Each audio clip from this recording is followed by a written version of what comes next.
જો તમારા પગારમાંથી પણ પીએફ કપાતું હોય તો આ વિડીયો ખાસ જોઈ લેજો અને બીજા લોકો સાથે પણ શેર કરજો, કારણ કે 74 વર્ષ જૂની પીએફ સ્કીમના સ્થાને હવે પીએફ સ્કીમ 2026 લાગુ થઈ છે અને એના નિયમો લાગુ પડશે 1 જુલાઈ 2026થી। ગુજરાત સમાચારના ડિજિટલ પ્લેટફોર્મ્સ પર હું છું મયુર। આજના વિડીયોમાં તમને જણાવીશ કે આ નવી પીએફ સ્કીમના કારણે તમને શું ફરક પડશે, પૈસા ઉપાડવાના નિયમોમાં કયા ફેરફારો થયા છે અને કયા પ્રકારના બંધનો લાગુ થયા છે। મિત્રો, પહેલાં એવું હતું કે પોતાની જ બચતના પીએફના પૈસા ઉપાડવાના નિયમો ખૂબ ડિફિકલ્ટ હતા અને બધા માટે કન્ફ્યુઝિંગ હતા। ઘર ખરીદવું હોય, લગ્ન પ્રસંગ હોય કે બીમારી હોય, બધા માટેના નિયમો અલગ અને શરતો અલગ। એના કારણે મોટા ભાગના પીએફ કર્મચારીઓને તો ખબર જ નહોતી કે મારા પૈસા હું ઉપાડી કેવી રીતે શકું। સરકારે હવે આ કન્ફ્યુઝિંગ નિયમોના સ્થાને સરળ નિયમો લાગુ કરવાનો પ્રયાસ કર્યો છે અને પીએફ ઉપાડવા માટેના જે કારણો છે એને બેસિકલી 3 મુખ્ય કારણોમાં ડિવાઈડ કરી દીધા છે। આમાંથી પહેલું છે એસેન્શિયલ નીડ્સ, એટલે કે કોઈની બીમારી હોય, લગ્ન હોય કે પછી ભણતર જેવા કારણો હોય। બીજું કારણ છે હાઉસિંગ, જો તમારે ઘર બનાવવું હોય, રિપેર કરવું હોય એટલે કે રિનોવેશન કરવું હોય કે પછી ઘર ખરીદવું હોય તો એમાં એ લાગુ પડશે। અને ત્રીજું છે સ્પેશિયલ સર્કમસ્ટાન્સીસ, જેનું નામ જ દર્શાવે છે કે જો કોઈ ખાસ કારણસર તમારે પૈસા ઉપાડવાની જરૂર પડે તો તમે એમાં અપ્લાય કરી શકશો। હવે કેટલી વખત પૈસા ઉપાડી શકાય એના માટેના પણ નિયમો છે। તો એમાં એજ્યુકેશન એટલે કે તમારા સંતાનોના ભણતર માટે જો તમારે પૈસા ઉપાડવા હોય તો ટોટલ 10 વખત ઉપાડી શકાય। મેરેજીસ એટલે કે ઘરમાં કોઈના લગ્ન પ્રસંગ હોય તો એના માટે 5 વખત પૈસા ઉપાડી શકાય। આવો જ નિયમ હાઉસિંગ માટે પણ લાગુ પડે છે। ઘર બનાવવા, ખરીદવા કે રિનોવેટ કરવા માટે પૈસા ઉપાડવા હોય તો એ પણ 5 વખત ઉપાડી શકાય। અને સ્પેશિયલ સર્કમસ્ટાન્સીસના કેસમાં વર્ષમાં 2 વખત પૈસા ઉપાડી શકાય।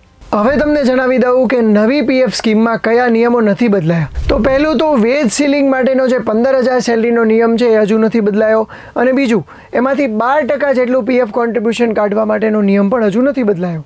આ સિવાય એમ્પ્લોયર કોન્ટ્રીબ્યુશન એટલે કે તમારી કંપનીનું જે કોન્ટ્રીબ્યુશન છે એ પણ અગાઉની જેમ જ રહેશે અને એના માટેના જે ટેક્સીસના નિયમો છે એ પણ યથાવત રહેશે।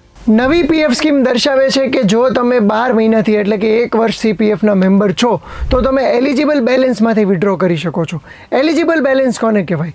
તો સરકાર એવું ઈચ્છે છે કે તમે બધું જ જે તમારું પીએફનું અમાઉન્ટ છે એ એકસાથે ન ઉઠાવી લો અને રિટાયરમેન્ટ માટે કંઈક બાકી રાખો, અને એટલા માટે થઈને 25% જે બેલેન્સ છે એ તમે ન ઉપાડી શકો એવો નિયમ બનાવવામાં આવ્યો છે। એટલે બાકીનું જે 75% બેલેન્સ છે એને એલિજિબલ બેલેન્સ કહેવાય। સીધું સાધું ગણિત સમજીએ તો જો તમારા પીએફના ખાતામાં 1 લાખ રૂપિયા પડ્યા છે તો તમારે 25,000 રૂપિયા રાખવા પડશે અને બાકીના 75,000માંથી તમે ઉપાડી શકો।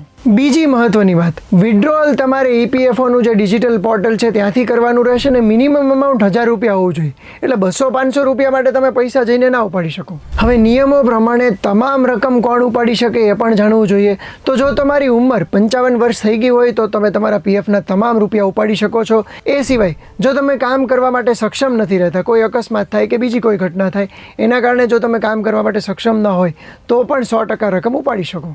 જે કર્મચારીઓ કાયમ માટે વિદેશ જવા માંગતા હોય કે પછી વીઆરએસ લઈ લીધું હોય એ લોકો પણ પોતાના પીએફની તમામ રકમ ઉપાડી શકે છે। પરંતુ મિત્રો, મોટા ભાગના કર્મચારીઓ એક કંપનીમાંથી બીજી કંપનીમાં સ્વિચ કરતા હોય છે। આવા કર્મચારીઓ માટે પૈસા ઉપાડવાની કોઈ જોગવાઈ નથી। એમણે 12 મહિના સુધી રાહ જોવી પડશે।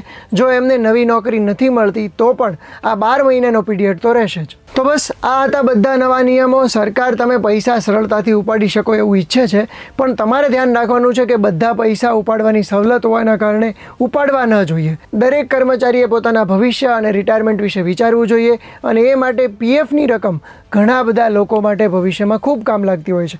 આશા છે કે આ વિડીયો તમારા માટે ખૂબ ઉપયોગી બનશે, અને આ જ પ્રકારના ઇન્ફોર્મેટિવ વિડીયોઝ જોવા માટે ગુજરાત સમાચારને ફોલો અને સબસ્ક્રાઇબ ના કર્યું હોય તો કરી લેજો। આ વિડીયો બીજા લોકો સાથે પણ શેર કરજો।